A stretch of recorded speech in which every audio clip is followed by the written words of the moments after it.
sconti in fattura, cessioni di crediti, il famoso problema che è a carico di tutte le imprese, sembra non abbia ancora trovato riscontri palpabili e fattibili da parte del nostro governo, nel senso che l'auspicato passaggio che si era fatto come ANCE relativamente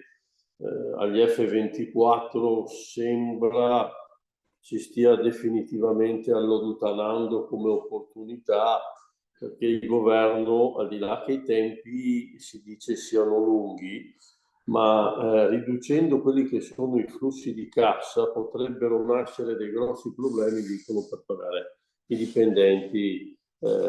pubblici, e quindi sembra questa un'opportunità da scartare. Si sta prendendo in considerazione anche l'opportunità di aumentare a 10 anni quella che è la possibilità di defiscalizzazione,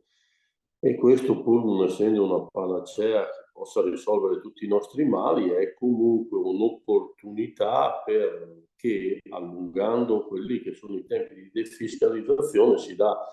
l'opportunità agli incapienti, a chi ha un reddito basso, perlomeno di andare a compensare. Tutto sommato è comunque la cosa positiva. Noi spereremo anche che si potesse fare un'apertura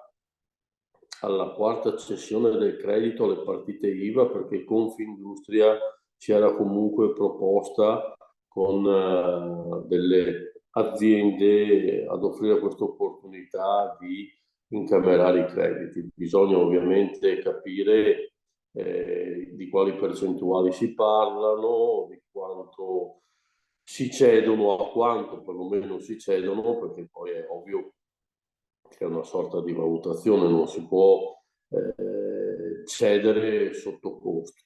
E speriamo anche che questo sia verificato a favore di tutte quelle che sono le partecipate dello Stato, e quindi sto pensando alle ferrovie, sto pensando alle Cassa Depositi e Prestiti, Enel,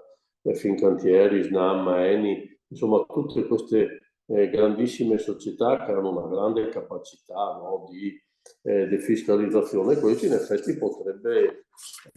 aiutarci, no? Ecco, speriamo ci sia un'apertura da parte del governo, perché le banche,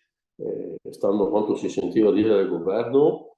dicevano ma hanno ancora 17 miliardi e mezzo di capacità d'assorbimento, anche gli istituti assicurativi possono comprare. Poi, sentendo le banche stesse, dicono ma non è proprio così, perché noi istituti bancari abbiamo già incamerato un valore che si avvicina ai 77 miliardi, per cui questa ulteriore capacità non ce l'abbiamo. Le assicurazioni sono intervenute, parlo di quelle più grossi, di Generali, Unipol, dicendo guardate, questo è il nostro mestiere, quindi noi non ritiriamo niente, quindi rimane sempre da parte nostra questa perplessità, questo dubbio, insomma, che non ci dà non tanto tranquillità, ma che non ci dà la forza di sperare in un futuro che sia migliore, perché se effettivamente questi crediti noi non riusciamo a